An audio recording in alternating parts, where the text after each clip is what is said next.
Hello, I'm Henry R. Mockingbird, aka Ramsey Alley. And I'm Gary.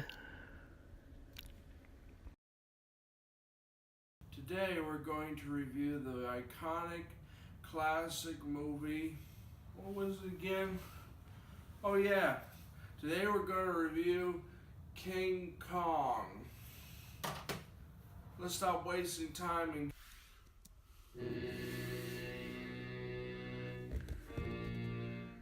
The film King Kong is about a documentary filmmaker named Carl Denham, played by Robert Armstrong. He recruits an out-of-work actor, Ann Darrell, played by Fay Wray, to be the star in his next picture, which concludes a voyage to Skull Island, along with Captain Englehorn and Jack Driscoll.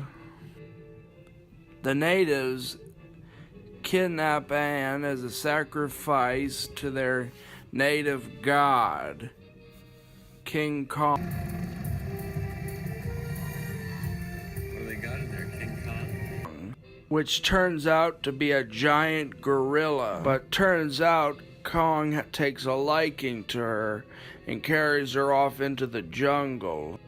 Denham and Jack lead a rescue party to get her back while encountering prehistoric wildlife.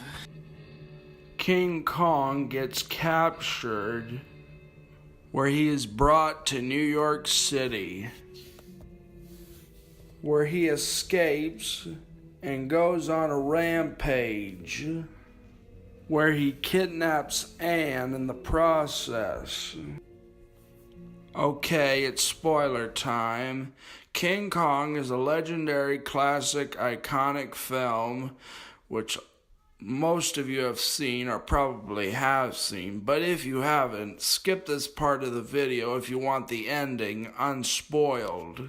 King Kong climbs the Empire State Building and fights a bunch of helicopters, only to be shot to his death and fall down in the streets below, where Carl Denham gives us the best movie speech of all time. Lieutenant, I'm Carl Denham. Carl Denham? Denham? Oh, that's the man that captured the mouse. Well, Denham, the airplane's got it. Oh, no. It wasn't the airplanes. It was beauty killed the beast. What do you think? Well, I think it's one of the best movies of all time. I first heard about King Kong when the 2005 remake came out. Unfortunately, my mother would not let me see it because she thought it would scare me. So I waited until 2008 and saw it on my first iPod. I first saw it on my iPod, the 1933 version, and it was like nothing I had ever seen before. I was amazed by what I saw. I first got a chance to saw it on the big screen at AFI and bought Fay Wray and her husband's memoir on book, and even got a chance to meet Fay Wray's daughter. If anybody wants to see Fay Wray and Robert Ritskin's Hollywood memoir, I'm going to leave a description leave a link in the description down below. He even signed my book. King Kong was made in the mind of Merian C. Cooper, who always had a fascination for gorillas from a very young age after getting a book on them from his uncle that was called Equatorial Africa. Without getting too much into detail, let's just say Merian C. Cooper and Ernest Shostak, his friend, were like the real life Indiana Jones. We're like going through World War I and going on safaris and making documentary films together. But Marion C. Cooper always wanted to make a movie with gorillas. His original idea was to have a gorilla, and based on an idea he got from reading a book about Komodo dragons, he wanted to put gorillas and Komodo dragons and have them fight each other, which would have been an awesome film. He pitched the idea to several studios, but nobody was willing to take the chance of having a whole film crew to Africa. This didn't help by the fact that this was during the Great Depression. When Marion C. Cooper and Ernest Shostak were working on their own movies at RKO, Marion C. Cooper was brought along to finish unfinished film projects. One of these unfinished projects was made by Willis O'Brien, a legendary stop-motion animator who did the effects for The Lost World. The project was called Creation. It was going really downhill. And Marion C. Cooper looked at his test footage. He really liked it. And an idea, which at the time was only a mental conception, came in his head. He said that if they can't pull the plug on Creation, he would use with Willis O'Brien's effects a movie that was far superior, which at the time was then called The Beast. At the same time, Ernest B. Shostak's production of Most Dangerous Game was nearing completion. At the time, Marion C. Cooper had his ideas about Kong, but had no way to visualize how the story was going to take place, and was on a deadline on how to impress the studio to greenlight the project.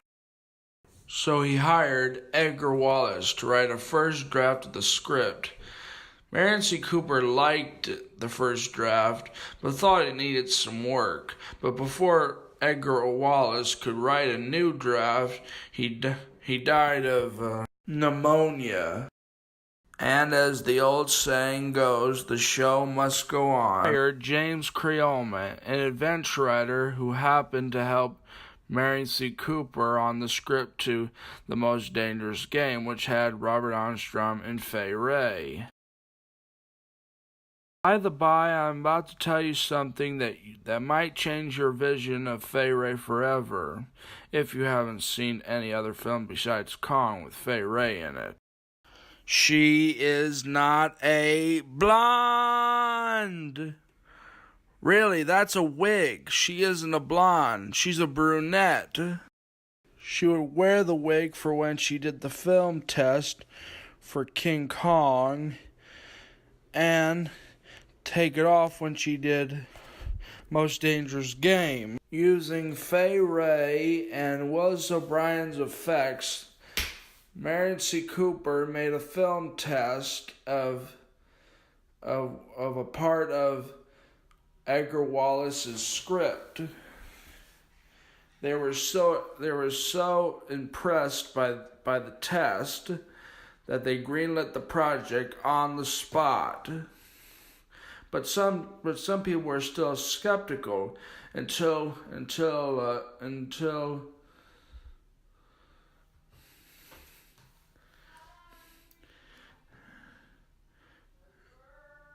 David O. Selznick greenlit the project officially.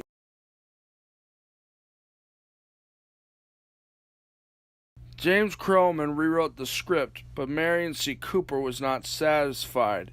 That is, until he brought the wife of Ernest Shostak, Ruth Rose, who helped them on their natural wildlife documentaries, rewrote the script, and made the film what it is today.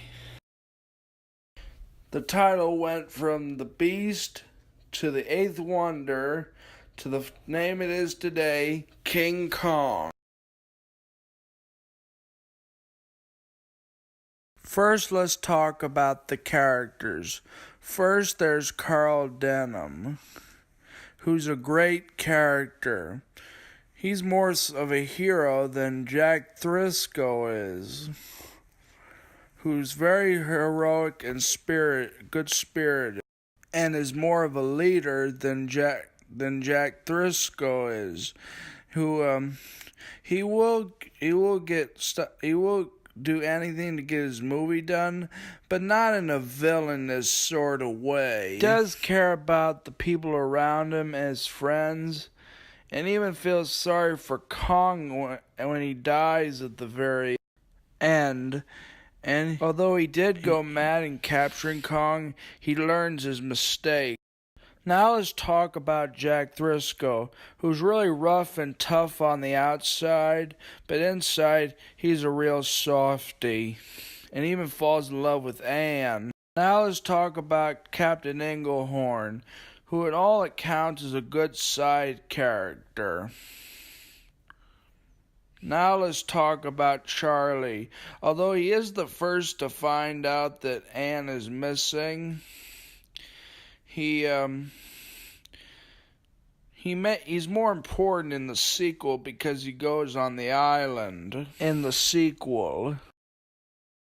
Now let's talk about the beauty herself, Anne, played by Fay Wray.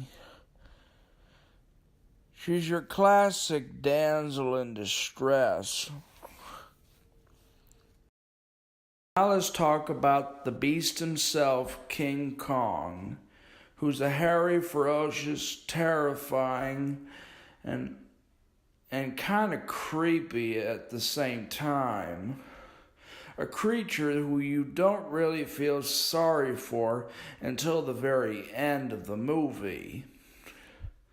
He's sympathetic, kind of like Quasimodo in The Hunchback of Notre Dame, or the creature from the Black Lagoon, or Boris Karloff's Frankenstein. Now let's talk about the monster fights. The most iconic monster fights of all time is King Kong fighting the T-Rex over who's king of the jungle.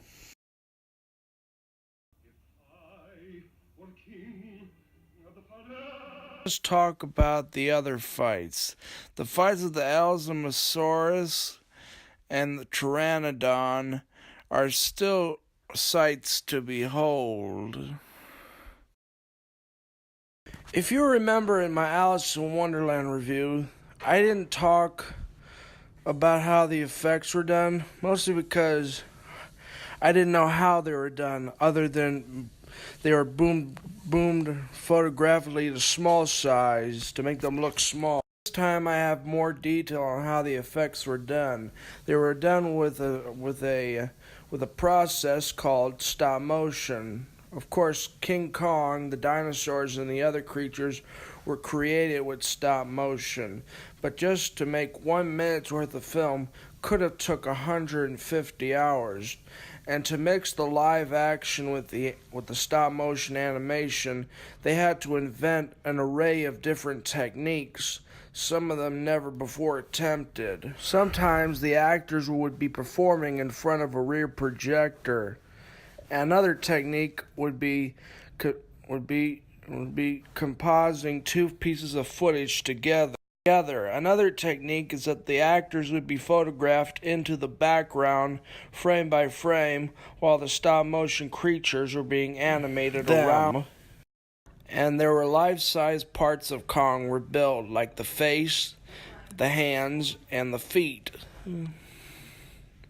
like the parts in which Kong is stomping people in the ground or putting them in his mouth. Like some other movies I brought up on this show, King Kong was a pre-code. But when it was re-released in 1938, it cut out most of the sequences, like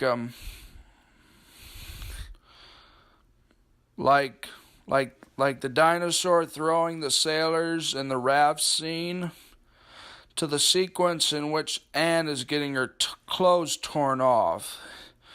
But when it was re-released in 1968, it restored all the sequences to its original form.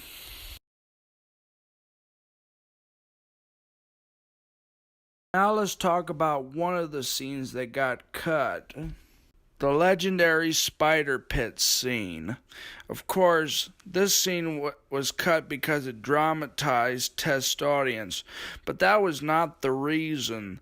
The reason was because it stopped the story, Marion C. Cooper thought. For those who want to see that scene, I'll leave a link in the description down below because it's on my YouTube channel. First, let's talk about the sound effects. Now, you gotta remember that this was the early days of sound movies, so sound movies were still kind of a new thing. They used a combination of different animal growls for the various creatures in Kong, including jaguars, tigers, and lions, to name a few. I talked about most of the ups of the film, but what are the downs of the film? Well, there is two. First, let's talk about the colorized version of King Kong. Now, this colorized version has never gotten a home video release outside of VHS, and it really sucks that we don't have it. The other down is with Fay Wray. Another down is that when Anne is with Kong, all she ever does is scream, which a lot of people think can get kind of old and kind of annoying. Listen.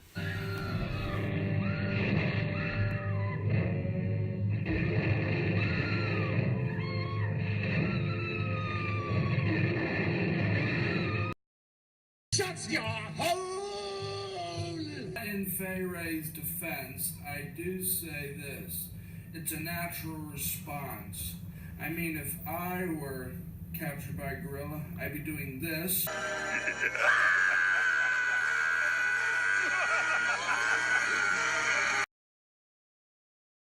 Are you seriously serious? Yourself in Fay Wray's shoes, what would you be doing?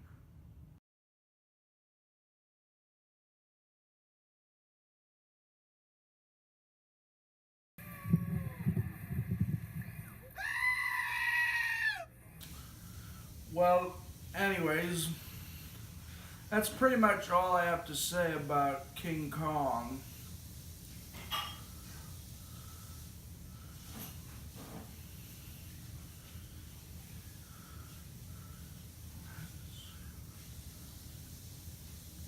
Anyhow, did I mention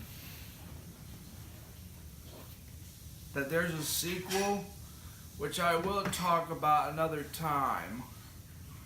Well, so long. See you next time. I give the film 5 stars.